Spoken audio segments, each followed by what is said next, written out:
conference will now be recorded. Okay जी, बिस्मिल्लाहिर्रहमानिर्रहीम, अस्सलामु अलैकुम एंड वेलकम टू BIA। पुराने ज़माने में इसे प्यार से बोलते होते थे MFA, अब इसे हम बोला करेंगे आज से ऑनवर्ड्स BIA। तो लेट्स स्टार्ट। BIA सब्जेक्ट का नाम है, अली शाहिद मेरा नाम है, स्प्रिंग 26 अटेम्प्ट का नाम है। तो एट द वेरी स्टार्ट क्या अजम्पशंस है मेरी प्री बैच के हवाले से? इसका मतलब ये कि चूंकि ये प्री बैच है तो आप में से ज़्यादातर लोग जो है वो बिया जो है वो फर्स्ट टाइम पढ़ेंगे। यहाँ मैंने जज्बाती होकर MA लिख दिया, इससे ऑन द स्पॉट सही कर लेते हैं ताकि फ्यूचर के लिए जो है वो ठीक हो जाए। आप लोग कहेंगे कितनी बुरी बात है, इसने स्लाइड्स भी चेंज नहीं की। तो चूंकि मैं एक से ज्यादा कैप सब्जेक्ट्स पढ़ाता हूँ तो थोड़ा सा जो है वो इतना कॉपी पेस्ट आपस में चलता है। ओके जी, आप लोग जो है वो बिया जो है वो बिया ये फर्स्ट टाइम पढ़ रहे होंगे। ये अगर मैंने गलती से सब्जेक्ट को बिया बोल दिया तो ये सारी गलती सर उसामा वहीद की होगी। उन्होंने जो है वो मुझे ये आइडिया दिया था कि इसे बिया भी बोला जा सकता है, वरना इतना प्रोफेशनल सा नाम है BIA, business insight and analysis. अच्छा जी, उसकी दूसरी बात ये कि चूंकि प्री बैच है तो आप लोग जो है वो फ्रेश माइंड के साथ आए होंगे। आपके जो है वो 20-20 25-25 पेंडिंग लेक्चर्स नहीं रह गए होंगे।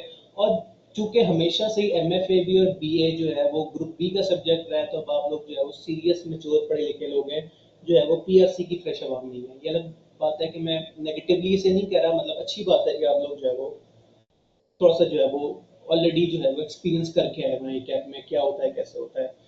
एक हॉट फेवरेट तरीन सवाल जो आप में से कुछ लोगों ने मुझे इनबॉक्स भी किया था फ्राइडे को, सैटरडे को, संडे को, ये सर बताएं MFA में चेंज क्या हुआ है? तो मैंने आप सबको इनबॉक्स में ही रिप्लाई किया था व्हाट्सएप पे कि यार सुकून करो, मैं ओरिएंटेशन में एक ही दफा बताऊंगा। तो वक्त आ गया कि अब मैं अपना वादा पूरा करूं।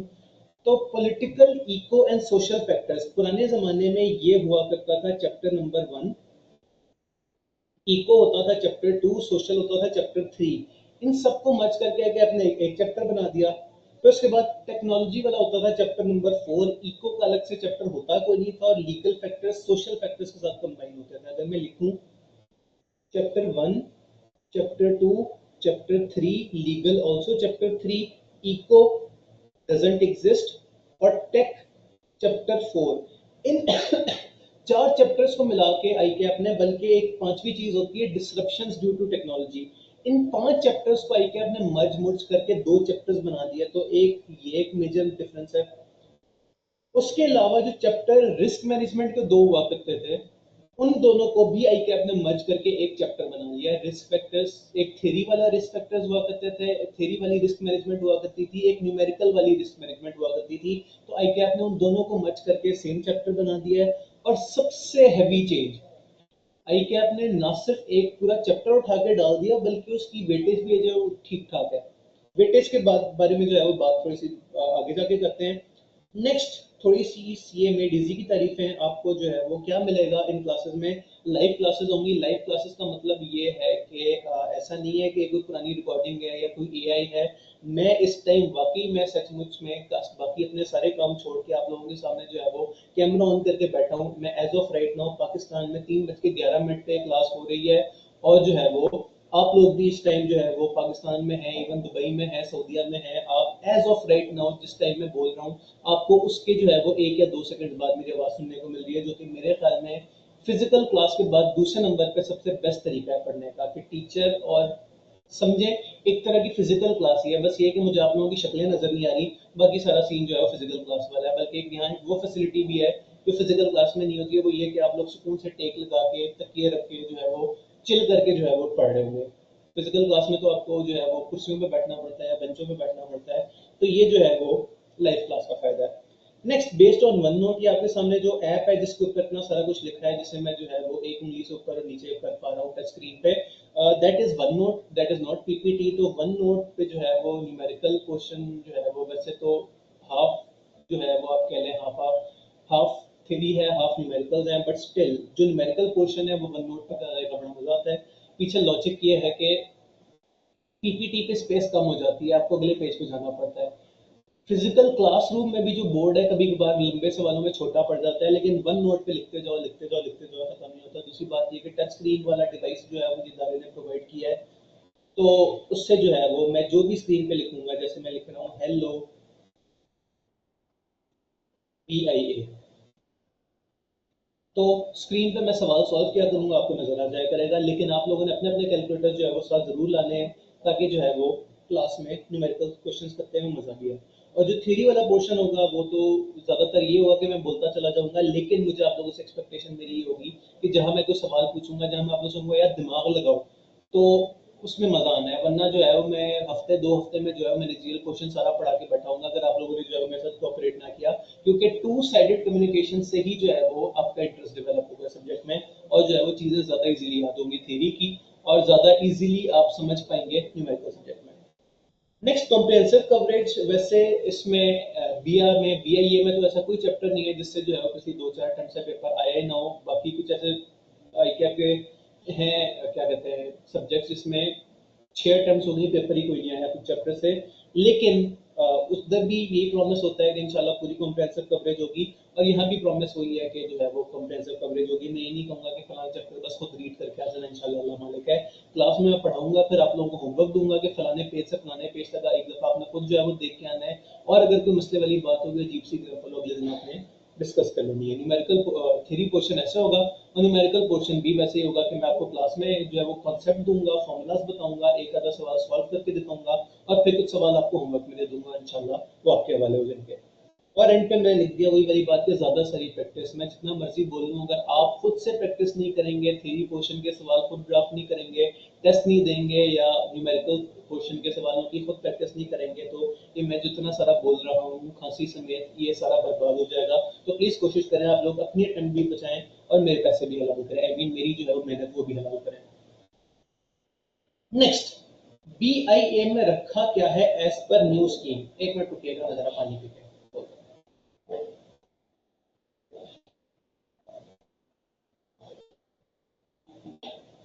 ओके जी, आपको ये ग्रिड दिखाने के पीछे दो रीजन है। पहला ये है कि मैं आपको बता दूंगा कौन से पोर्शन से कितना पेपर आना है। दूसरी बात ये कि आई स्ट्रांगली बिलीव कि बंदा मजबूरी समझ के जबरदस्ती समझ के ना पढ़े, इंटरेस्ट लेके पढ़े तो चीज खुद ही से इजी हो जाता है। ये एक साइकोलॉजिकल इफेक्ट है कि जिस चीज को आप बुरा समझते हैं वो आपको आके जरूर तंग करती है। अगर आप एग्जांपल जो है वो मेरे माइंड में थोड़ी सी इनअप्रोप्रिएट सी आ रही थी, तो उसे इग्नोर करते हैं। फिलहाल आपके सामने जो पर्पल कलर का इतना प्यारा सा जो है वो टेबल सा बना हुआ है, इसके ऊपर फोकस करें। मेरी कोशिश ये होगी कि आपको हर चैप्टर का थोड़ा सा इस तरह का इंट्रोडक्शन दे दूं कि आपके अंदर क्यूरियोसिटी आए कि यार हम वो वाला चैप्टर पढ़ेंगे, उसमें वो वाली चीज पढ़ेंगे, कितना मजा आएगा। तो अगर आप इस वाले माइंडसेट के साथ स्क्रीन को, क्या सिर्फ मेरी स्क्रीन पे कुछ इशू है कि आप लोगों को भी नजर आ रहा है? एक मिनट, मैं जरा ऑफ करके दोबारा ऑन करता हूँ।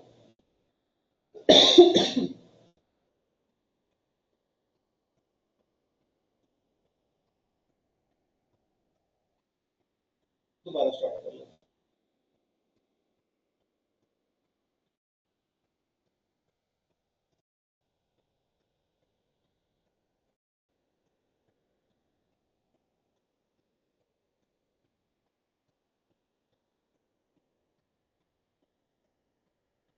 ये चीज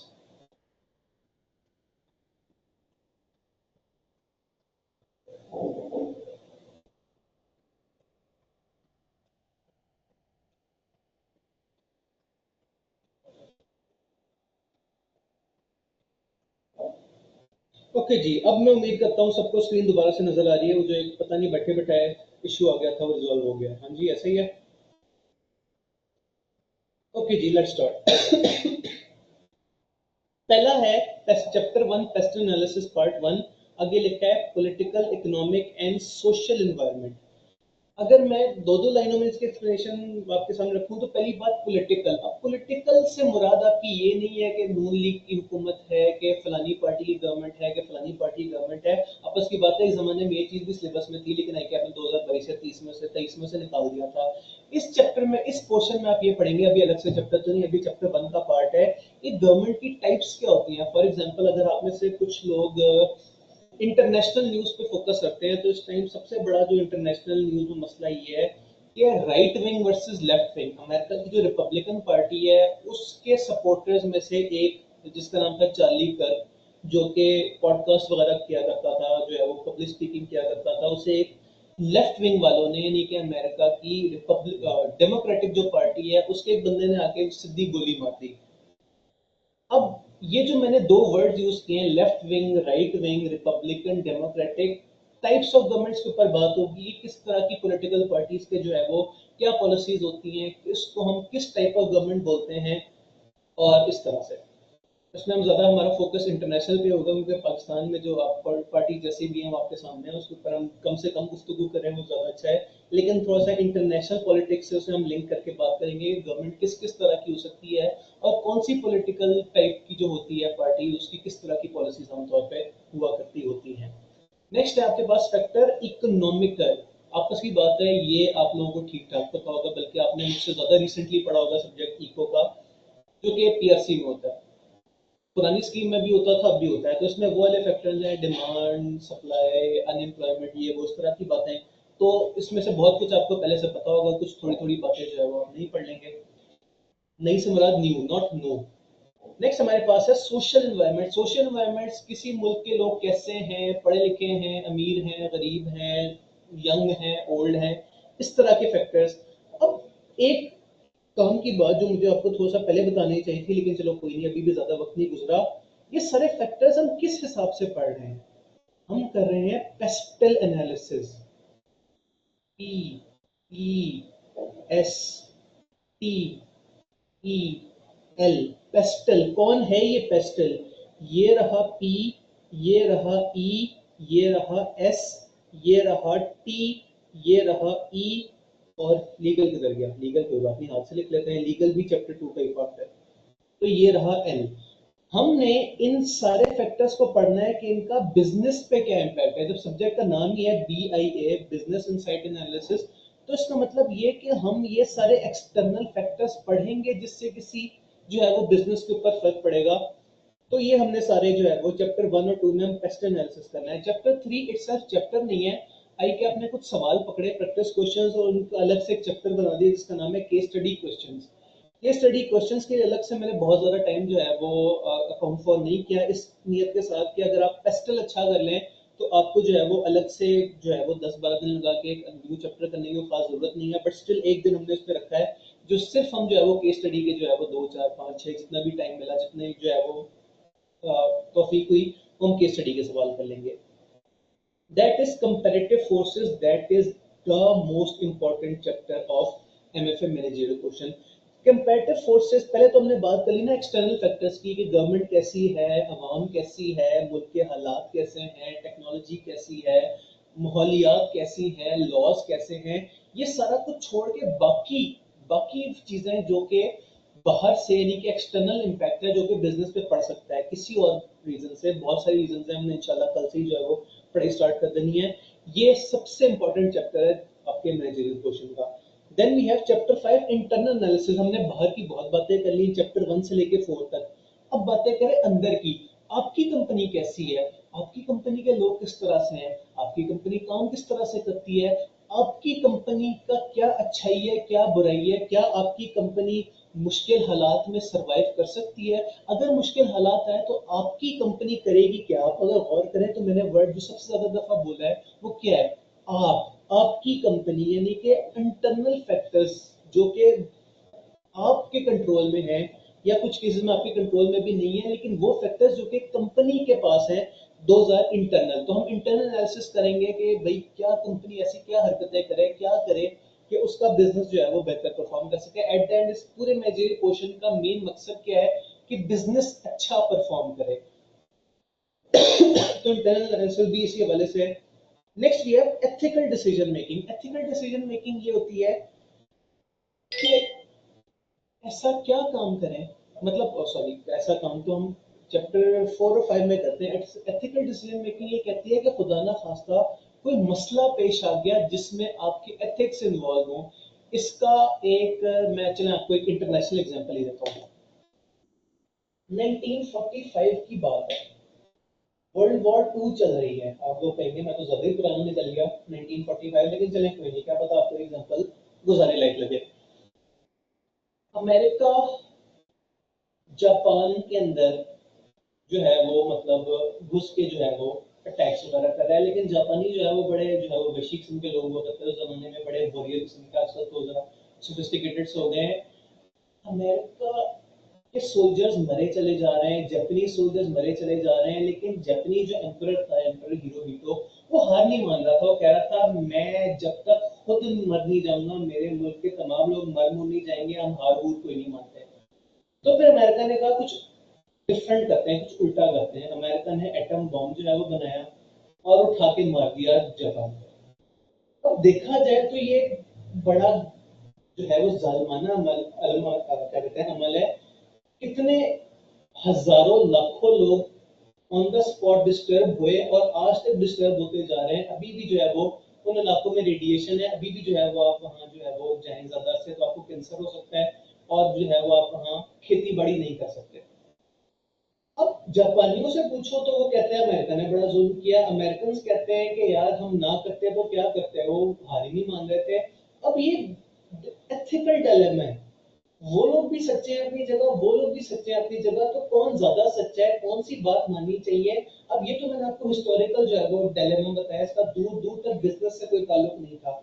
बट बिजनेस में भी आपको इस तरह के बहुत सारे डायलेमास फेस करने पड़ेंगे। तो कैसे जो है वो इन डायलेमास को फेस करना है, कैसे रिजॉल्व करना है, वो हम सीखेंगे चैप्टर नंबर 9 पे। मेनली इसमें दो ही तरह के मॉडल्स हैं, दो मुख्तलिफ तरीकों से हमने डिसीजन मेकिंग में सीखना है कि खुदा ना खास्ता कोई ऐसा डिसीजन आ गया जिसमें डिसीजन लें तो भी नुकसान है, ना लें तो भी नुकसान है। ऑप्शन 1 चूज करें तो फलाना दो तो भी फायदा है, ऑप्शन 2 चूज करें तो भी फायदा है। किधर फायदा कम है, किधर फायदा ज्यादा है, हमें कौन सा वाला फायदा देखना है, इस तरह के मसाइल और इस तरह की बातें हम देख रहे होंगे इंशाल्लाह चैप्टर नंबर 9 में, एथिकल डिसीजन मेकिंग में। देन हमारे पास ग्रेड बी में फाइनेंशियल क्वेश्चन स्टार्ट हो गए। या गौर कीजिए, मैंने ये नहीं कहा मैंने जीरो क्वेश्चन पूरा हो गया। फाइनेंशियल क्वेश्चन में ग्रेड बी में पहले देखें क्या है, sources of finance. Sources of finance एक थ्योरी वाला चैप्टर है जिसमें हमने बहुत सारे तरीकों से देखना है कि कंपनी कैसे कैसे जो है वो पैसे ले सकती है। अगर आसान तरीन चीज देखी जाए तो वो ये है कि कंपनी जाके बैंक से लोन ले ले, लेकिन बैंक से लोन के कुछ फायदे होते हैं, बैंक से लोन के कुछ नुकसान होते हैं, कुछ इस्लामिक मोड ऑफ फाइनेंस होते हैं, कुछ और तरीके होते हैं। कंपनी जो है वो नए शेयर्स इशू कर दे, ये इस तरह की पैसे रेस करने के बहुत सारे तरीके होते हैं कंपनी के पास, कंपनीज के पास, बिजनेसेस के पास। तो हमने उनके ऊपर गौर फिक्र करनी है कि कौन से तरीके का क्या फायदा है, क्या नुकसान है, कौन सी सिचुएशन में कौन सी कंपनी कौन सा तरीका यूज करे तो मैक्सिमम फायदे में रहेगी। इस तरह की बातें हम पढ़ते हैं सोर्स ऑफ फाइनेंस में। मजे की बात है आज तक सोर्स ऑफ फाइनेंस से कभी जो है वो लॉन्ग क्वेश्चन नहीं आए, यहाँ से हमेशा एमसीक्यूज आते हैं। लेकिन वही वाली बात आपसे प्रॉमिस है कि मैं आपसे ये नहीं कहूंगा कि जाके खुद ही रीड कर लो, एमसीक्यूज आ जाएंगे इंशाल्लाह। सोर्स ऑफ फाइनेंस भी हम दिल से पढ़ेंगे, नियत से पढ़ेंगे। नेक्स्ट आपके पास है कॉस्ट ऑफ फाइनेंस। ये है सोर्स ऑफ फाइनेंस का फाइनेंशियल वर्जन। जब मुझे पता लगा था अंदर से कि आई कैप जो है वो DIA के लिए MFA के चैप्टर्स को आके मर्ज कर रहा है, तो आई वाज लाइक 80% श्योर कि चैप्टर 8 और 9 भी आपस में मर्ज हो जाएगा, लेकिन आई कैप ने नहीं किया, उसे जो बेहतर लगे। जिस तरह फाइनेंशियल रिस्क मैनेजमेंट के पहले दो चैप्टर्स हुआ करते थे, थ्योरी का अलग, न्यूमेरिकल का अलग, उन्होंने मर्ज करके एक कर दिया। उस दिन 8 और 9 को मर्ज होना चाहिए था, लेकिन बट वंस अगेन ये मेरी पर्सनल ओपिनियन है, आई कैप इज द अथॉरिटी, उसे जो बेहतर लगता है उसने कर दिया, तो हमें उसे फॉलो करना है। तो जैसे कि मैं कह रहा था कि cost of finance source of finance का न्यूमेरिकल वर्जन है। उसमें हमने देखना है कि कॉस्ट ऑफ फाइनेंस, अगर बैंक से लोन ले लिया, पहले तो हम बात करते हैं थ्योरी में कि क्या फायदे हैं क्या नुकसान है, हम बात करें नंबरों में कि हमने अगर बैंक से लोन ले लिया तो क्या क्या उसके नुकसान है। सबसे बड़ा नुकसान तो आपको पता है, जिसे हम प्यार से इंटरेस्ट बोलते होते हैं, बहुत सारा इंटरेस्ट देना पड़ेगा। सॉरी, एक मिनट।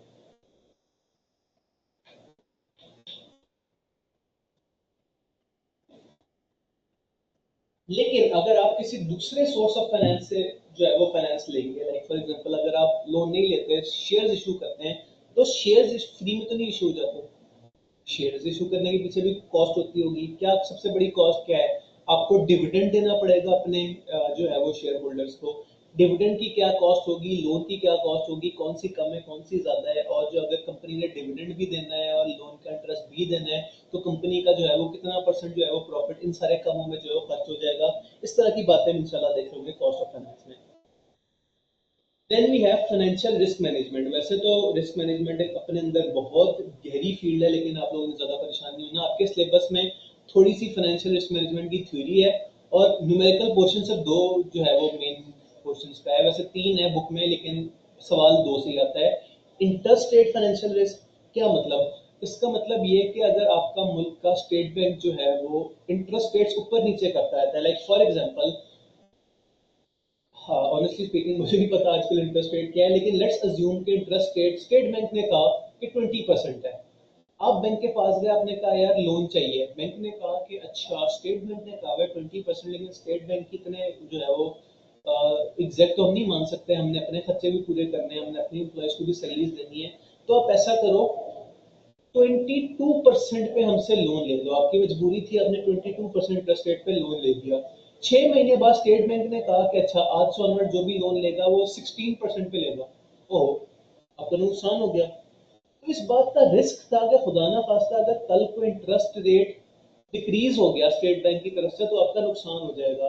तो इस तरह के पोर्शन हम न्यूमेरिकली पढ़ते हैं उसमें फाइनेंशियल रिस्क मैनेजमेंट के इंटरेस्ट रेट वाले पार्ट में। इसी का एक और जो है वो मिलता जुलता चीज है फाइनेंस, उसकी सॉरी फॉरेन करेंसी जो है वो पेमेंट्स या रिसीट्स। आपने किसी फॉरेन कंपनी से पैसे लेने हैं या फॉरेन कंपनी को पैसे देने हैं, तो आज आपकी जब उससे डील हुई उस कंपनी से, तो लेट्स अज्यूम किसी कंपनी का और आपका जो है वो एक्सचेंज रेट इस तरह था कि हमारे 500 रुपए उस कंपनी के 1 रुपए के $1 के जो है वो बराबर है। तो आपने आज 500 के ऊपर जो है वो डील कर ली, कल को आपने जब उस कंपनी को पेमेंट करनी है, तब खुदा ना खास्ता अगर जो है वो फॉरेन एक्सचेंज रेट 500 से बढ़ के 550 हो गया, आप तो बर्बाद हो जाएंगे। आपको तो $1 की पेमेंट के बदले 50 रुपए एक्स्ट्रा पे करने पड़ेंगे। तो इस तरह के जो है वो सिचुएशन को कैसे अवॉइड किया जाए हम पढ़ेंगे करेंसी रिस्क मैनेजमेंट के अंदर। अब यहाँ एक मजे की बात, जरूरी नहीं है कि हमेशा नुकसान हो, कभी कभार फायदा भी हो सकता है। पीछे लोन वाली एग्जांपल में आपने 22% पे लोन ले लिया और 6 महीने बाद स्टेट बैंक ने कहा कि अब इंटरेस्ट रेट 24% होगा, आपका फायदा हो गया। इसी तरह अगर करेंसी की बात की जाए, वैसे मैं भी अपने आपको दिल को तसल्ली दे रहा हूँ, ऐसा होता कोई नहीं पाकिस्तान का जो हालात हैं, बट स्टिल नेगेटिव इतना नहीं होना चाहिए।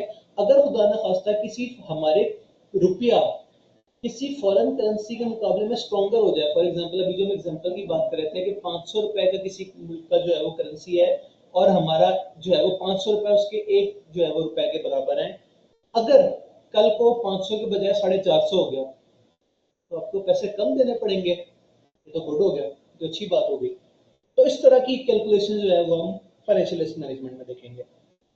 इंटरेस्ट रेट और क्या कहते हैं करेंसी रिस्क मैनेजमेंट। वैसे बुक में एक तीसरी चीज भी है, कमोडिटीज। कमोडिटीज से मुराद ये कि फॉर एग्जांपल अगर आपकी कोरमे की जो है वो दुकान है और आपने किसी केन से किसी बहुत बड़े चिकन सप्लायर से जो है वो कह दिया कि मुझे आज से 3 महीने बाद जो है वो पता नहीं 500 किलो या 5000 किलो या 5 लाख किलो जो है वो मुर्गी चाहिए, तो आज से 3 महीने बाद आपको कोई चीज चाहिए, तो आपको नहीं पता आज से 3 महीने बाद रेट क्या होगा चिकन का। कॉमन सेंस कहती है कि हम जिस मुल्क में रहते हैं रेट सिर्फ ऊपर ही जाता है, नीचे कोई नहीं आता, but still we should be positive. तो आप बार्गेनिंग इस तरह से करेंगे कि यार पता नहीं यार 3 महीने बाद क्या रेट होगा, ऐसा करो जो आज का रेट है वही फिक्स कर लो ताकि मुझे 6 महीने बाद जो है वो 3 महीने बाद जो है वो एक्स्ट्रा पेमेंट ना करनी पड़ी। तो कमोडिटी जो है वो रिस्क वो भी आपके सिलेबस की बुक में है, तो एक नजर उसको भी देख लेंगे। Next we have grade C. 25 से 30 नंबर का पेपर इधर से आना है, उसका पहला चैप्टर है बजटिंग। मजे की बात है किसी जमाने में बजटिंग और अगले तीनों चैप्टर्स, बजटिंग भी, उससे अगला वर्किंग कैपिटल भी, उससे अगला प्रोजेक्ट अप्रेजल भी, ये सारा कुछ सीएमए का पार्ट हुआ करता था। लेकिन जब एमएफए सब्जेक्ट आया था 2022 में, तो भाई क्या आपने सीएमए के 3 चैप्टर्स उठा के जो है वो एमएफए में डाल दिए थे। और अब मजे की बात है कि बीआईए में भी हमें तीनों चैप्टर पढ़ने पड़ेंगे, तो कोई मसले की बात नहीं। सबसे पहला है बजटिंग। बजटिंग ये कि at the start of the time period आपको कुछ पता होता है कि कुछ चीजें हैं, कुछ इन्फ्लेशन इतनी होगी, ये होगा वो होगा, हमने इतने सारे यूनिट जो है वो प्रोड्यूस करने हैं। तो खर्चों का एक ग्राफ बना लेना कि हमारे इस तरह से इतने खर्चे होंगे, मटेरियल के इतने खर्चे होंगे, लेबर के इतने खर्चे होंगे, ओवरहेड्स के इतने खर्चे होंगे, इस सारी न्यूमेरिकल कैलकुलेशन को हम कहते हैं budgeting. Next we have working capital management. Working capital management का मतलब ये है कि करंट एसेट्स की परफॉर्मेंस आपकी कंपनी की कैसी है। फॉर एग्जाम्पल आपने इस तरह से सोच के रखा हुआ था कि यार फलाने क्लाइंट ने ना महीने की 29 तारीख को जो है वो हमें 1 करोड़ रुपए देना है, तो वो जो 1 करोड़ रुपए आएगा ना, उससे हम पहली तारीख को अपनी एम्प्लॉइज की सैलरी दे देंगे। रिसीवेबल्स हैं, करंट एसेट्स है जो कंपनी ने आपके पैसे देने, रिसीवेबल्स में आता है। अब खुदा ना खास्ता उस कंपनी ने आगे से कहा कि यार हम आपके 1 करोड़ रुपए जरूर देंगे, टेंशन ना लो, हम भागे नहीं है, बस हमें थोड़ा सा टाइम और दे दे, हम आपको जो है वो पेमेंट अगले महीने की 5 तारीख को कर देंगे। ओहो, ये तो काम खराब हो गया। आपने तो इन पैसों से अपने एम्प्लॉइज को पेमेंट करनी थी। अब अपने एम्प्लॉइज को पेमेंट कैसे करेंगे? दो तरीके कार हैं, या तो अपने एम्प्लॉइज को पेमेंट नहीं करेंगे, उनसे मतलब करनी तो पड़ेगी, 5 दिन बाद करेंगे, जब वो वाले पैसे आएंगे तब आप पेमेंट करेंगे, या दूसरा तरीका ये है कि आप बैंक से लोन लेंगे और जो है अपने एम्प्लॉय को पेमेंट करेंगे। तो ये बहुत कुछ हमने सीखना है वर्किंग कैपिटल मैनेजमेंट में। जस्ट वन एग्जांपल मैंने आपको दी कि सिर्फ एक रिसीवेबल के आगे पीछे होने से जो है वो क्या क्या जो है वो फायदे नुकसान हो सकते हैं, ये सारी कैलकुलेशन हम देखेंगे चैप्टर 12 में। इसके अलावा इसमें कुछ रेशियोज भी हैं जो किसी जमाने में FR1 में हुआ करती थी, वो भी मैंने उठा के इधर डाल दी। क्विक रेशियोज, करंट रेशियोज वगैरह भी इसमें आती हैं। Next we have introduction to project appraisal. वो क्या होता है? बिजनेसेस ने प्रोजेक्ट्स लगाने होते हैं नए से नए। बिजनेसेस ने, खासतौर पर बड़े बिजनेस ने, नई नई फैक्ट्रियां खोलनी होती हैं, नई नई वो प्रोडक्ट्स लॉन्च करनी होती हैं। तो नई प्रोडक्ट लॉन्च करना या नई फैक्ट्री लगाना कोई बहुत आसान काम नहीं है। पहले दो दो तीन तीन इवन 6 6 महीने तक तो कंपनी सिर्फ प्लानिंग करती रहती है कि भाई हम ये नया प्रोजेक्ट लगाएं कि ना लगाएं, हम जो है वो 500 करोड़ का जो है वो खर्चा कर दें और कल को लॉस हो जाए, हम तो डूब जाएंगे, हम तो बर्बाद हो जाएंगे। तो ये सर्विसेज जो even chartered accountancy firms provide करती है प्रोजेक्ट अप्रेजल की, कि वो 2 3 6 महीने बैठ के सोच विचार करती हैं, कैलकुलेशंस करती हैं कि अगर फलाना प्रोजेक्ट लगाया जाए, फलाना डिसीजन लिया जाए, तो क्या उससे कंपनी को फायदा होगा या नुकसान होगा। इस तरह के बहुत सारे तरीके कार जो है वो हम इंशाल्लाह देखेंगे प्रोजेक्ट अप्रेजल में। मेनली जो होता है NPV एंड IRR, बट दो चार इसमें छोटे छोटे और टॉपिक भी हैं, जैसे कि पे बैक पीरियड, उस तरह की और चीजें। और एंड पे न्यू, ब्रांड न्यू, आपके पास एक नया चैप्टर आ गया सस्टेनेबिलिटी का। सबसे काम की बात चेक करें, इतनी है सस्टेनेबिलिटी की वेटेज 10 से 15 नंबर। पहले मैनेजेरियल पोर्शन हुआ करता था 30 to 40 मार्क्स का, अब मैनेजेरियल पोर्शन है 40 to 55 मार्क्स का। इसका मतलब ये कि एक तरह से BIA और ज्यादा इजी हो गया, क्योंकि मैनेजेरियल पोर्शन हमेशा जो है फाइनेंशियल पोर्शन से इजी होता है। एक और बड़ी मजे की बात BIA की, आपका सोल्यूशन, मैनेजरियल पोर्शन की बात कर रहा हूँ, 100% अगर ICAP एग्जामिनर के सोल्यूशन से मैच ना भी करे तो आपको मार्क्स मिल जाते हैं, प्रोवाइडेड दैट कि आपने कोई ढंग की बात की है, आपने कोई जो है उल्टी सीधी बात नहीं की। जस्टिफिकेशन के मार्क्स होते हैं, आपने जो भी थ्योरी में पोर्शन लिखा है उसे जस्टिफाई करें कि मैंने ठीक लिखा है, साथ एग्जांपल्स दें, साथ अपने जो है वो मतलब जस्टिफाई से मुराद यही होता है कि आप उसे बताएं कि भाई मेरे ख्याल में ये चीज ऐसे है, और जो है वो मेरे ख्याल में फला फला फला फला रीजन की वजह से वो ऐसा है। तो अगर आप अच्छा जस्टिफाई कर देते हैं, अगर आपकी इंग्लिश अच्छी है, अगर आपकी ड्राफ्टिंग अच्छी है, तो आप जो मर्जी लिखे हैं आपको मार्क्स मिलेंगे। बस जो मर्जी जो है वो कुछ गुजारे लायक होना चाहिए, एग्जामिनर अंकल को समझ आना चाहिए, और जो है वो थोड़ा बहुत एग्री होना है। आपने एग्जामिनर अंकल को मनाना है कि मैं जो कुछ भी कह रहा हूँ ठीक कह रहा हूँ, दीज आर माई रीजन। तो इसमें जो है वो हम लकीर के फकीर बिल्कुल नहीं बनेंगे। मैं दे क्वेश्चन में हम दिमाग यूज करना सीखेंगे कि हम मल्टीपल आंसर्स ऐसे हम जो है वो निकालने की कोशिश करेंगे जिससे एग्जामिनर्स आपको जो है वो खुश कर सकें। नेक्स्ट, हर ओरिएंटेशन का जो है वो सबसे important question, past paper analysis. Spring 22 में जो है वो MFA नामी सब्जेक्ट जो है वो बना था।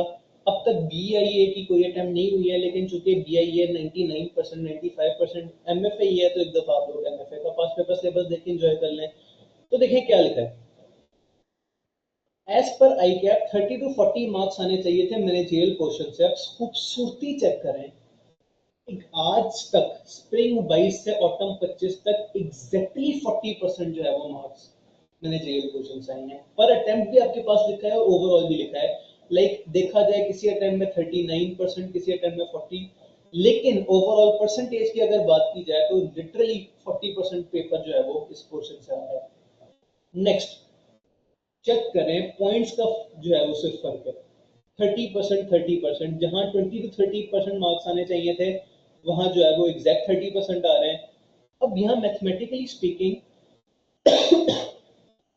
अगर इन सारों को ऐड करें तो 100% नहीं बनेगा। क्यों नहीं बनेगा? क्योंकि तब सस्टेनेबिलिटी नहीं हुआ करती थी। तो एक नजर इस टेबल को गौर से देख लें, कोई चीज डिस्कस करने वाली है तो कर लें, तो स्क्रीनशॉट आपने लेना है तो ले लें।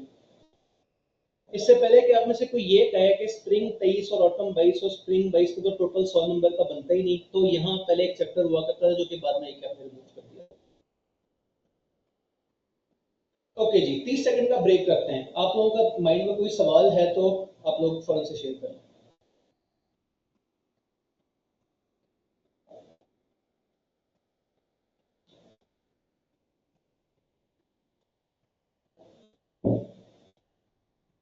सब चिल हैं, कोई चीज डिस्कस करने वाली नहीं है, सब खुश हैं माशाल्लाह।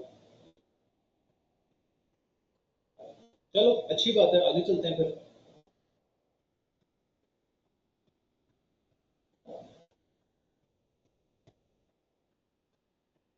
नेक्स्ट मैं अपनी तमाम कैफ ओरिएंटेशंस में एग्जामिनर कमेंट्स जरूर दिखाता हूँ स्टूडेंट्स को। पीछे लॉजिक ये होती है कि अच्छा पहले ये तो मैं एक्सप्लेन कर दूं एग्जामिनर कमेंट्स होते क्या है। जब एग्जामिनर साहब पेपर सारे चेक कर लेते हैं उसके बाद वो अपना एक पैराग्राफ शेयर करते हैं पब्लिक के साथ कि भाई मैंने जो चेक किया मुझे उसमें जो है वो क्या फीलिंग आई, मुझे क्या नजर आया, क्या समझ आया। फिर एग्जामिनर साहब तो पढ़ा लिखा बंदा है, उसे समझना क्या, उसे जो नजर आएगा उस हिसाब से वो मार्किंग कर देंगे।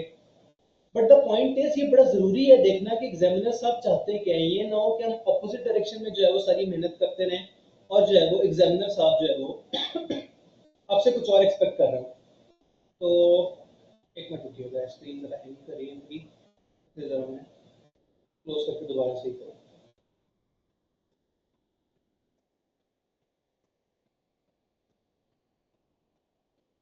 क्लोज और स्टार्ट।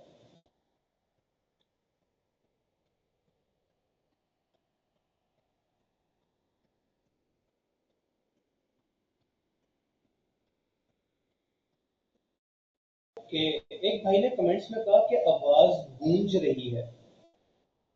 क्या उनके अलावा बाकी लोग एक दफा शेयर कर लें, क्या उनके इंटरनेट का मसला है कि बाकी सब भी परेशान हैं?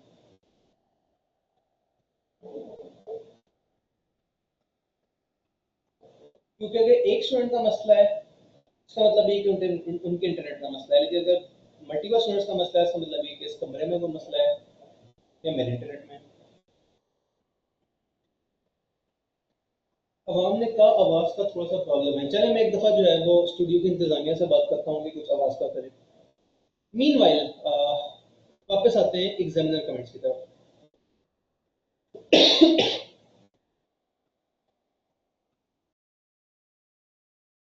एग्जामिनर कमेंट्स में वैसे तो उसने पूरा पैराग्राफ लिखा है, लेकिन इंस्टेड ऑफ कि मैं आपको पूरे पैराग्राफ की उठा के रीडिंग करवाऊं, मैं करता किया कुछ ये है कि जो उसने कोई पॉजिटिव बात की है, तारीफ की है या कोई अगर मशवरा दिया है, कोई नसीहत की है तो उसे ग्रीन से हाईलाइट कर लिया, और अगर कोई बुराई की है तो उसे ऑरेंज से हाईलाइट कर लिया।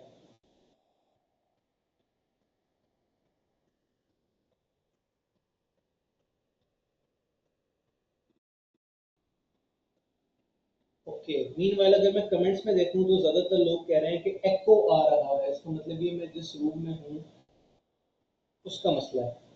चलें मैं इंतजामिया से बात कर लेता हूँ, फिलहाल जो है वो आप काइंडली इसी को बर्दाश्त कर लें क्योंकि फिलहाल और ऑप्शन कोई नहीं है, मैं भी जो है वो उठ के कहीं और नहीं जा सकता। आपस की बात है, इस टाइम मेरी स्क्रीन भी थोड़ा सा इशू कर रही है, प्लीज 2 मिनट और वेट कीजिएगा। अब हमने कहा माइक का इशू है। ओके, माइक चेंज करके देख लेते हैं। माइक तो मल्टीपल अवेलेबल है, सामने जो कैमरा लगा है उसके अंदर भी माइक है, जो मैं डिवाइस यूज कर रहा हूँ उसमें भी माइक है। तो माइक चेंज करने में देयर इज नो इशू। मैंने माइक चेंज किया, क्या आवाज कुछ बेहतर हुई? हेलो हेलो हेलो, ना करें, बस इतनी सी बात थी। गुड यार, ये माइक का इशू है, जिस भी स्टूडेंट ने कहा है, काश वो आधा घंटे पहले ही कह देता।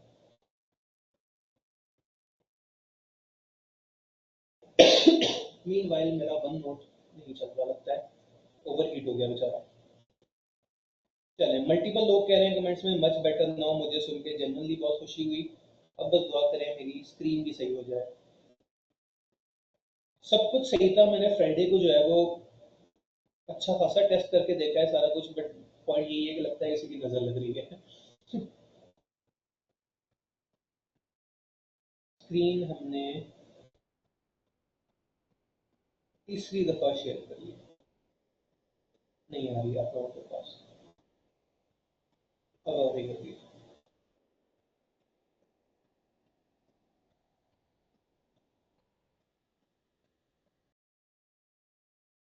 मैंने हिसाब लगाया कि ये वाला एरर तभी आता है जब मैं फुल स्क्रीन करता हूँ, तो अगर मैं इसी तरह रखूँ तो क्या आप लोगों को अभी भी नजर आ रहा है सारा कुछ, सारी स्क्रीन?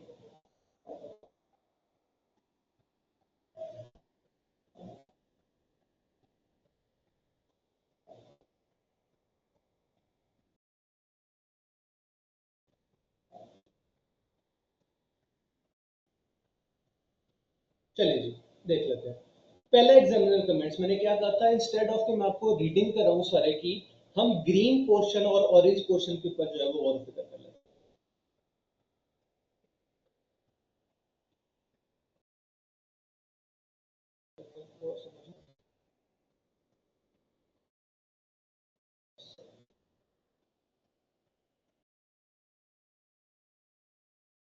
ओके जी, अब आपको सारा नजर आ रहा होगा।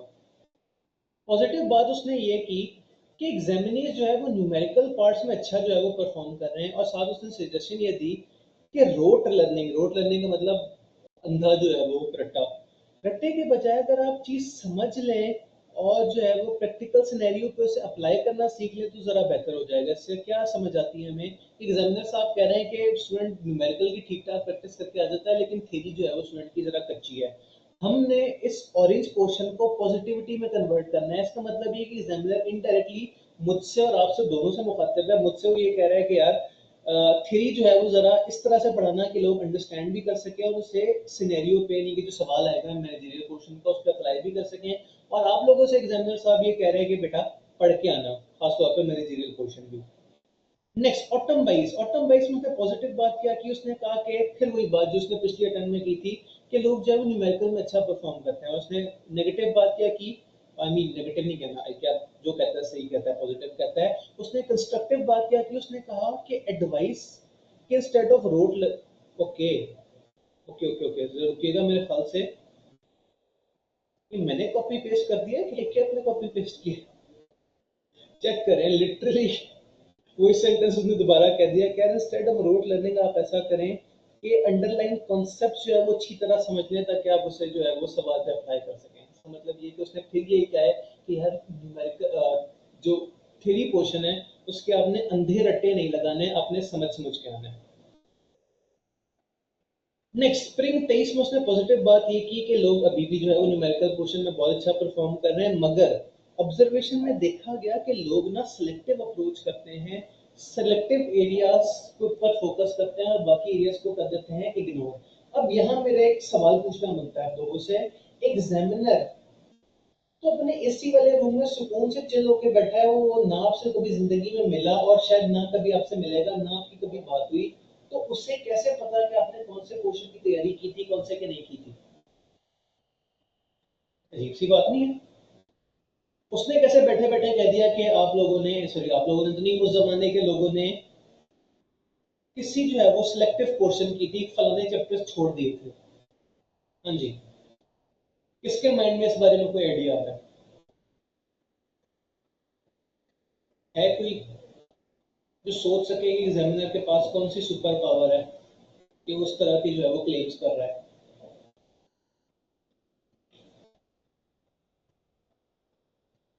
अवाम ने कहा पेपर चेक करके आइडिया हो जाता है, नहीं थोड़ा सा अगर आप और डिटेल में चले जाएंगे, पेपर चेक करके कैसे आइडिया होता है? आंसर शीट्स, जाहिर सी बात है आंसर शीट्स है, आपने कौन सा कोई लेटर लिखा है एग्जामिनर को, मतलब आप लोग सही डायरेक्शन में जा रहे हैं, बस उसे थोड़ा सा ड्रिल डाउन करें, थोड़ा सा जूम करें। चले, काफी मैंने आप लोगों का इम्तिहान ले लिया। एग्जामिनर ने नोट किया होगा कि फलाने चैप्टर के सवाल आधी से ज्यादा पॉपुलेशन ने अटेम्प्ट ही नहीं किए, या 90% लोगों ने अटेम्प्ट किए हैं तो कचरा किया है, गलत किया है। इसका मतलब ये कि एग्जामिनर को आपका पेपर देख के पता लग जाता है कि आपने कौन सी तैयारी कम की, कौन सी ज्यादा की। तो हम इससे हम पॉजिटिविटी क्या निकाल सकते हैं? हम ये कह सकते हैं कि यार हर चैप्टर इस लेवल का तैयार कर लेना है कि एग्जामिनर अंकल को हमारा पेपर देख के इस तरह की जो है वो कड़वी बातें ना करनी पड़े कि लोग जो है वो सिलेक्टिव स्टडी करते थे, स्पेसिफिक एरिया पे फोकस करते थे और बाकी सबको निगलेक्ट कर देते थे। बुरी बात। ऑटम 23 में उसने थोड़ी सी बात की, इसमें कुछ हाईलाइट करने का मुझे मिला नहीं। उसने बस ये कहा कि इस दफा का रिजल्ट पिछले वाले रिजल्ट से मिलता जुलता है। स्प्रिंग 24 में उसने वही बात की जो पिछले जो है वो 1.5 साल से कहता आ रहा है कि न्यूमेरिकल क्वेश्चंस में जो है वो बड़ा अच्छा परफॉर्म किया। और अगली दोनों जो हैं मुझे उसमें कुछ भी जो है वो ऐसी चीज नहीं मिलेगी जिसे मैं ग्रीन या ऑरेंज जो है वो हाईलाइट कर सकूं। बट स्टिल इसमें जो है वो क्वेश्चन से वो ज्यादा स्पेसिफिक हो रहा है। वो कह रहा है फलाने क्वेश्चन में जो है वो अच्छा परफॉर्म किया था, फलाने जो है वो इसमें अच्छा नहीं। बट स्टिल अगर आप लोग चाहें तो एक दफा रीड कर लें। मैंने सिर्फ इसलिए जो है ये दोनों कमेंट्स भी उसमें डाल दिए ताकि किसी को ये ना लगे कि मैंने स्प्रिंग 24 की जो है वो ओरिएंटेशन आप लोगों के सामने उठा के रख दी।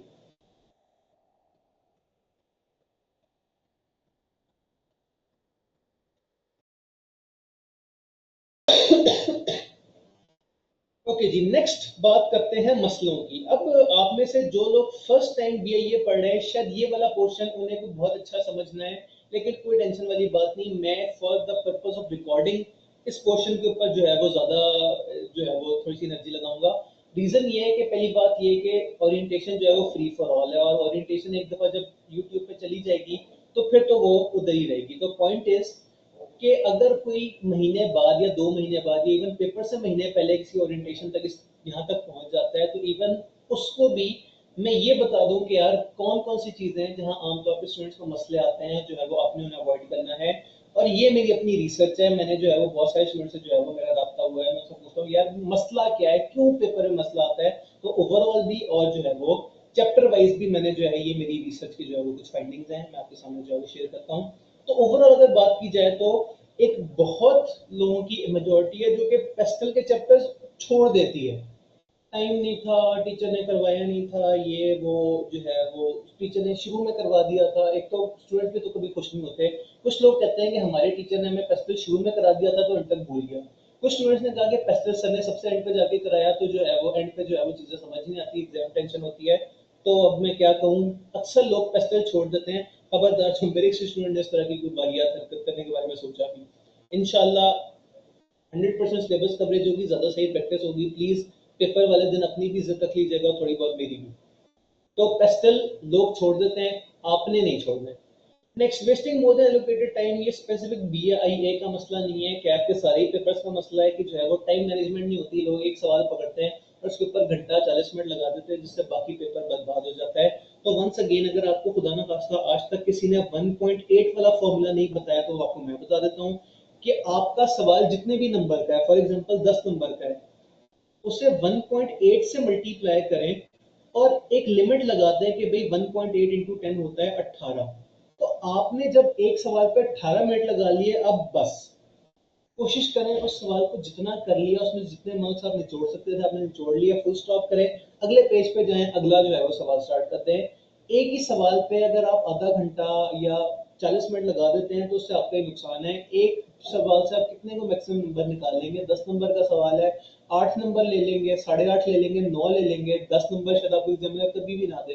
तो उस एक आधे नंबर के लिए आप अपना अपना जो है वो पूरा 8-10 नंबर का सवाल ही इग्नोर कर दें, ये जो है वो अच्छी बात नहीं है। तो एलोकेटेड टाइम के अंदर अंदर रहना है। नेक्स्ट बात करते हैं चैप्टर वाइज क्या जो है वो स्टूडेंट्स को मसाइल पेश आते हैं। तो पहला पॉलिटिकल फैक्टर्स। स्टूडेंट्स कहते हैं कि ये बात बेकार है, एक तो पाकिस्तान में इतना इन चीज़ों का कॉन्सेप्ट भी नहीं है। लिबरलिज्म जो है वो, फाशिज्म, ये सारी चीज़ें आप लोगों में से ज़्यादातर लोगों के लिए जो चैप्टर 1 में चीज़ें होंगी बिल्कुल नहीं होंगी। मैं बहुत ज़्यादा पॉलिटिकल बात करना नहीं चाह रहा, बट स्टिल एक वर्ड है फाशिज्म। मतलब अगर मैं थोड़ा सा उसे एक्सप्लेन करूं तो इट मींस कि वो गवर्नमेंट जो कि थोड़ा सा डिक्टेटरशिप टाइप होती है। वंस अगेन मैं इंतहा अदब से कह रहा हूँ, पॉलिटिकल साइड पे से ना लेके जाइएगा। आज से 2-3 साल पहले एक लीडर ने ना, किसी को स्पेसिफिक पॉइंट आउट नहीं कर रहा, कोई कमेंट्स में उसका नाम ना ले लें, एक लीडर ने कहना शुरू कर दिया कि फलाने लोग ना फस्तैयत फस्तैयत कर रहे हैं। तो मुझे तब जाके पता लगा इतनी एडवांस एज में जाके कि फाशिज्म को उर्दू में फस्तैयत बोलते हैं। तो मतलब इतने नए कॉन्सेप्ट है आपके लोगों के लिए कि इवन टीचर को जो है वो एक अच्छा, हालांकि फाशिज्म चूंकि थोड़ा सा मुझे भी हिस्टोरिकल रिसर्च का जमानी में शौक था, तो ये वर्ड फाशिज्म मैं तब से जानता हूँ जब से मैं मैट्रिक में था, लेकिन उसका उर्दू तर्जुमा मुझे अभी 2 साल पहले पता चला है, और वो भी एक लीडर की तकरीरों से। तो पॉइंट इज के पॉलिटिकल फैक्टर्स जो है वो स्टूडेंट्स कहते हैं कि अजीब गरीब सी बातें हमने इसलिए छोड़ दिया। इको फैक्टर्स में ये है कि स्टूडेंट्स कहते हैं कि टीचर ने कहा हुआ है कि वो ना चैप्टर के एंड पे टेबल है, उसमें सारी जो है वो चैप्टर की जो है वो समरी हो जाती है, तो बाकी सारे चैप्टर जो है वो हमने इसलिए छोड़ दिया। तो ये मैं इस टाइम मसले बता रहा हूँ कि क्या नहीं करना। सोशल फैक्टर्स रीड ऑनली, खैर इससे मैं बहुत ज़्यादा डिसएग्री नहीं करूंगा, सोशल फैक्टर आसान से होते हैं, अगर आप 2 दफ़ा भी पढ़ लें तो इंशाल्लाह गुजारा हो जाएगा। टेक फैक्टर्स में भी वही बात है कि बहुत सारी ऐसी टर्मिनोलॉजीज हैं जो अगर जिंदगी में आप पहली मरतबा सुन रहे होंगे, like for example data warehouse और इस तरह की बिग डाटा और इस तरह की चीज़ें। बिग डाटा तो अभी एग्जैक्टली ये में उसमें नहीं है, बट स्टिल इस तरह की बहुत सारी चीज़ें होंगी क्योंकि आप फर्स्ट टाइम जो है वो पढ़ रहे होंगे टेक्नोलॉजी से रिलेटेड, फलानी type of system, IT controls, फलानी कंट्रोल्स, ये सारा कुछ जो है वो स्टूडेंट्स को तंग करता है। नेक्स्ट ये इकोलॉजिकल फैक्टर्स जो कि पहले एग्जिस्ट ही नहीं करते थे, तो जो चीज़ एग्जिस्ट ही नहीं करती उसके ऊपर मैं स्टूडेंट से क्या कमेंट्स लूँ, बट ये है कि now it is linked with sustainability. इंशाल्लाह जब हम सस्टेनेबिलिटी पढ़ रहे होंगे तो उससे लिंक करके जो है वो हम ये वाला क्वेश्चन पढ़ेंगे। Next we have legal factors. Legal factors भी सोशल फैक्टर्स की तरह के हैं कि आप 2-3 दफा रीड कर लें इंशाल्लाह गुजारा हो जाएगा। तो ये मैंने एज अ क्रिटिसिज्म नहीं लिखा, मैंने एज अ सजेशन लिखा है कि ठीक है, स्टूडेंट्स भी यही कहते हैं, मैं भी कहता हूँ कि बस हमने 1-2 दफा रीड कर लिया था, वो वाले स्टूडेंट जिन्होंने बाकी रीड किया था, बाकी ज्यादा स्टूडेंट्स तो ये कहते हैं कि भाई पेस्टल छोड़ दिया था, अल्लाह मालिक है। नेक्स्ट कंपैरेटिव फोर्सेस, जिसके बारे में मैंने कहा था कि this is the most important question of अपना आपका बीआईए। तो students are confuse among multiple important models. इस चैप्टर में ना बहुत सारे मॉडल्स हैं, फलाने साइंसदान ने ये कहा था, फलाने ने ये कहा था, जो है वो मुख्तलिफ चीज़ों को आपने जो है वो साथ लेके चलना होता है। तो उसमें जो है वो स्टूडेंट्स परेशान हो जाते हैं कि कौन से मॉडल में एग्जैक्टली करना क्या। तो आप लोगों ने नहीं होना। नेक्स्ट इंटरनल एनालिसिस में भी यही है, मल्टीपल जो है वो थीरीज हैं, मल्टीपल मॉडल्स हैं, तो आपने जो है वो उन सारों को जो है वो ध्यान से पढ़ना है, उनकी जो है वो प्रैक्टिस करनी है मेरे साथ मिलके। तो ये इशूज है। एथिक्स में स्टूडेंट्स ने इंटरेस्टिंग बात की, उन्होंने कहा मॉडल समझ आ जाते हैं लेकिन ड्राफ्टिंग में मसला होता है। तो ड्राफ्टिंग कैसे सही करते हैं, आप लोग टेस्ट देंगे और जो है वो मेरे साथ डिस्कशंस करेंगे। उसके बाद फाइनेंशियल पोर्शन स्टार्ट हो गया। अब देखें तो एथिक्स के फौरन बाद अगला चैप्टर है सस्टेनेबिलिटी का, लेकिन चूंकि सस्टेनेबिलिटी पहले एग्जिस्ट ही नहीं करती थी तो इसलिए मैंने उसे जान के इग्नोर किया, ऐसा नहीं है कि शायद भूल गया। सोर्स ऑफ फाइनेंस भी बहुत सारे लोगों ने मुझे कहा कि हमने छोड़ दी थी, उसमें बस हर जो है वो टाइम से एमसीक्यूज आने होते हैं, तो एमसीक्यूज में वैसे ही तुक्का लग जाता है, तो हम जो है वो सोर्स ऑफ फाइनेंस करते ही नहीं। तो खुदा खास्ता आपने ऐसा सोचना भी नहीं है, आपने जो है वो सोर्स ऑफ फाइनेंस जो है वो बस इस नीयत से करना है कि एक आधा 2-3 एमसीक्यूज आ जाएंगे, कोई मसला की बात नहीं, इंशाल्लाह हम देख लेंगे। कॉस्ट ऑफ फाइनेंस में बहुत सारे फॉर्मुलाज हैं, तो स्टूडेंट्स कहते हैं वो मिक्स हो जाते हैं, इंशाल्लाह हमारे नहीं होंगे। रिस्क मैनेजमेंट, एक स्टूडेंट ने तो कह दिया कि सर ये तो बीएफडी लेवल का कॉन्सेप्ट है, क्या जोन करता है हमसे पूछ के। तो अकॉर्डिंग टू स्टूडेंट्स ये जो है वो थोड़ा सा मुश्किल कॉन्सेप्ट है, जो कि ज्यादातर स्टूडेंट्स को जो है वो थोड़ा सा अजीब सा लगता है, लेकिन वंस अगेन इंशाल्लाह हमने अपनी प्रैक्टिस इस लेवल की करनी है कि हमें बीएफडी लेवल का कॉन्सेप्ट भी, एक दिन बीएफडी की तो पढ़नी है ना जाके, तो अभी से जो है उसके कुछ कॉन्सेप्ट पढ़ ले। नेक्स्ट मोस्ट बजटिंग के बारे में आवाम फरमाती है कि भाई हमने तो फॉर्मेट का रट्टा लगाया हुआ है, अगर कोई अजीब सी नई एडजस्टमेंट आ जाए वो हमें तंग करती होती है, लेकिन फॉर्मेट में मार्क्स पुट वैल्यूज पुट कर देना कुछ ना कुछ नंबर्स आ जाते हैं, और मैं भी इस बात से एग्री करता हूँ कि अगर कुछ समझ नहीं आ रहा तो एटलीस्ट फॉर्मेट्स में कुछ चीजें पुट कर दें, कुछ ना कुछ मार्क्स तो मिलेंगे। वर्किंग कैपिटल मैनेजमेंट में किसी ने जो है वो कोई ऐसा इशू रेज नहीं किया, लोग कहते हैं कि रेशियोज भी इजी हैं और बाकी काम भी इजी है। और आखिर में इन्वेस्टमेंट अप्रेजल, इन्वेस्टमेंट अप्रेजल का सबसे जो लेंथी सवाल होता है 17 नंबर का, 16 नंबर का, तो आवाम कहती है कि एक तो प्रिपेयरिंग फॉर्मेट जरा लेंथी होता है क्योंकि ना उसमें 3-4 सालों की कैलकुलेशन करनी पड़ती है आपको, इस तरह का उसका फॉर्मेट होता है इन्वेस्टमेंट अप्रेजल के सवाल का। Year 1, year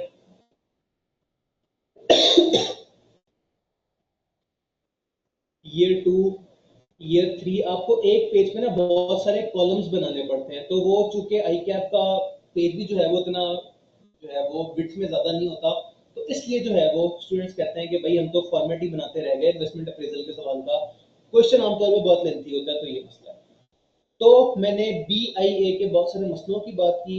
next second last चीज है मेरे पास, स्केड्यूल। फॉर्चुनेटली या अनफॉर्चुनेटली जैसे भी आप इसे इंटरप्रेट करें, अल्हम्दुलिल्लाह मैं स्केड्यूल्स का बड़ा पाबंद हूँ। तो आपके सामने अगर मैंने लिखा है कि 6 जनवरी को सिलेबस खत्म होगा, तो अनलेस के दोबारा से जंग हो जाए, अभी बहुत ही लंबी अनफोर्सीन छुट्टियां आ जाएं, इंशाल्लाह इस 6 जैन के विदिन जो है वो प्लस माइनस 5 to 10 डेज हम बाकी जो है वो सिलेबस पूरा करके बैठे होंगे। अगर आप में से किसी ने स्क्रीनशॉट इसका लेना है तो वो ले सकता है। वैसे तो ये स्लाइड्स इंशाल्लाह आपके पास अवेलेबल हो जाएंगी। लेकिन फॉर फ्यूचर रेफरेंस कि किस पोर्शन पे हमने कितना टाइम लगाना है, तो रफली 95% जो है वो हम इसी को फॉलो करेंगे। प्लस कुछ चैप्टर से बस प्लस माइनस एक दिन 2 दिन, मैक्सिमम 3 दिन जो है वो हमारा इसी तरह का रहेगा। और एट द वेरी एंड अब क्या करें, मैं बहुत देर से बोलते चले जा रहा हूँ, अब आप लोगों की बारी है। आप लोगों का अगर कोई सवाल है तो पूछ लें, कोई चीज डिस्कस करनी है तो कर लें, नहीं तो फिर मैं आप लोगों से कल मिलता हूँ। कल इंशाल्लाह हमने स्टार्ट करना है चैप्टर नंबर 4 कंपैरेटिव एनालिसिस। और अगर आप में से कोई पुरानी स्कीम के जो है वो चैप्टर नंबर्स याद करके बैठा हुआ है, तो चैप्टर नंबर 7 पुरानी स्कीम का, चैप्टर नंबर 4 नई स्कीम का। अब मैं मेरी सारी फोकस जो है वो आपके सवाल की तरफ है। हाँ जी, दोबारा कह रहा हूं कि आपने सेंड टू एवरीवन करना है, ओनली टू ऑर्गेनाइजर नहीं करना, वरना आपका सवाल मुझे नजर नहीं आएगा। क्योंकि इस टाइम जो क्लास हो रही है वो अलग डिवाइस से हो रही है, और जो आपकी चैट्स है मैंने मोबाइल पे खोली है।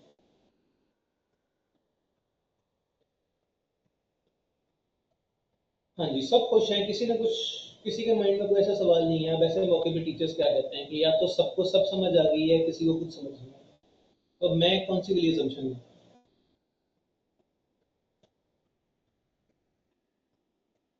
अवाम ने कहा sir everything is okay but sound resolve करते हैं। एक काम करते हैं, 2-3 तरह के एक्सपेरिमेंट करके देखते हैं। मेरे पास ना इस टाइम 4 तरह के माइक्स आ रहे हैं फिलहाल। मैं ना आप लोगों के सामने जो है वो 4 मुख्तलिफ सेटअप्स के ऊपर जो है वो जाता हूँ। आपने मुझे बताना है सबसे अच्छी जो है वो साउंड क्वालिटी किधर है। ये है option number 1, hello my name is Ali Shahid. This is option number 2, mic number 2। पहला वाला अच्छा था कि दूसरा वाला अच्छा है?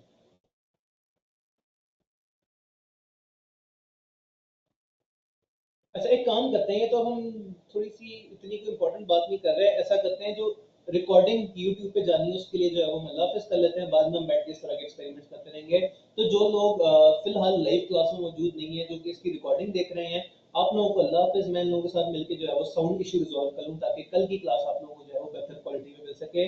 ऑनलाइन वालों के लिए अल्लाह हाफिज, लाइव वाले अभी दूर